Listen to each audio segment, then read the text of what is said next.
ఇద్దరి ఎన్ని రోజుల్లో పని చేయగలుగుతున్నారు, ఎంతమంది పని చేయగలుగుతున్నారు అది తీసుకుందాం. వాటి యొక్క పర్సంటేజ్ తీసుకుందాం. ఏ పర్సంటేజ్ ఇది? డే పర్సంటేజ్ తీసుకుందాం. డే పర్సంటేజ్ అంటే 6 మంది స్త్రీలు ఉన్నారు, పురుషులు ఉన్నారు. ఎన్ని రోజులు కంప్లీట్ చేస్తారు? 9 రోజులు కంప్లీట్ చేస్తున్నారు. 6 మంది స్త్రీలు ఉన్నారు, ఎన్ని రోజులు కంప్లీట్ చేస్తున్నారు? 6 రోజుల్లోనే కంప్లీట్ చేస్తున్నారు. ఎన్ని రోజులు కంప్లీట్ చేస్తున్నారు? 6 రోజుల్లోనే కంప్లీట్ చేస్తున్నారు. అయితే వాటి యొక్క డిఫరెన్స్ వాల్యూస్ అండి. 6 కు 6 క్యాన్సిల్ అవుతుంది. నెక్స్ట్ 3 3 9 3 6 ఇదేది 3:2 అనేది డే రేషియో, ఎఫిషియన్సీ కాదు. డే రేషియో అనేది ఎఫిషియన్సీ ఏ విధంగా ఉందని చెప్పాను, ఇన్వర్స్ విలోమానుపాతంలో ఉంది. అప్పుడు ఎఫిషియన్సీ ఇస్ ఈక్వల్ టు ఏమొస్తుంది? 2:3. ఎఫిషియన్సీ ఇస్ ఈక్వల్ టు ఎంత అవుతుందనా? 2:3. ఇప్పుడు ఏమనుకోవాలి వాడు మనకు లెక్కలు ఏమనుకోవాలి చూడండి. ఇద్దరు స్త్రీలు, ముగ్గురు పురుషులు ఎన్ని రోజుల్లో చేయగలుగుతున్నారు? ఇద్దరు స్త్రీలు, ముగ్గురు పురుషులు ఎన్ని రోజుల్లో చేయగలుగుతున్నారు? మొత్తం యొక్క వాల్యూస్ అండి. టోటల్ వర్క్ ఫైండ్ అవుట్ చేసాము.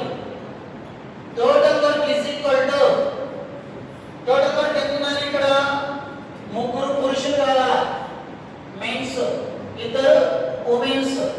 ఇదే కావాల్సింది. ఇక్కడ టోటల్ వర్క్ అంటే మనం ఏం తీసుకుంటాం లేదా? ఎంతమంది ఉన్నారు మొత్తం? 6 మంది కదా. 6 into days, 3 into 2 by 2 into 3 days by కింద వేసుకోవాలి మనము. వారి యొక్క ఎవరి యొక్క వీరి యొక్క ఎఫిషియన్సీ ఎంత మంది ఉన్నారు మన ఇక్కడ? ఎంత మంది ఉన్నారు మన? 5 ఉన్నా.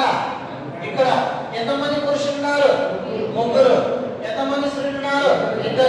వారి యొక్క ఎఫిషియన్సీ పురుషులకు పురుషులు, స్త్రీలకు స్త్రీలు 3 ఇంట్ల 6 ప్లస్ 2 ముళ్ళు 6, 2 ముళ్ళు 6. ఇక్కడ చూడండి, ఇక్కడ టోటల్ వాల్యూ తీసుకునేటప్పుడు ఇక్కడ మనం ఒకటి మిస్ చేస్తున్నాం. చూడండి ఇక్కడ ఏదో ఇక్కడ చూడండి, ఇక్కడ మనకి ఇచ్చేటువంటి వాల్యూ 6 పురుషులను తీసుకోండి, స్త్రీలను తీసుకోండి. పురుషులను తీసుకోండి, స్త్రీలను తీసుకుంటాం. ఇప్పుడు పురుషులను తీసుకున్నాం అనుకోండి, మనం ఏం చేసుకుంటాము? 6 మంది పురుషులు 9 రోజుల్లో 6 మంది పురుషులు 9 రోజుల్లో పురుషుల యొక్క ఎఫిషియన్సీ 2. అంటే ఇక్కడ ఎంత వస్తుంది మనకి? ఇప్పుడు 6 మంది పురుషులు 9 రోజుల్లో పురుషుల ఎఫిషియన్సీ తీసుకుంటున్నాం. ఇక్కడ పురుషుల ఎఫిషియన్సీ తీసుకుంటున్నాం. 6 మంది పురుషులు 9 రోజుల్లో ఈ ఎఫిషియన్సీ ఏం తీసుకుంటున్నాము? లెక్క సాల్వేషన్ చేయడానికి పురుషులను తీసుకుంటున్నాం కాబట్టి ఇంటూ పురుషుల యొక్క ఎఫిషియన్సీ ఎంత ఉంది? 2. ఎఫిషియన్సీ డే రేషియో, ఎఫిషియన్సీ ఇది పురుషుల యొక్క రేషియో, ఇది స్త్రీల యొక్క రేషియో.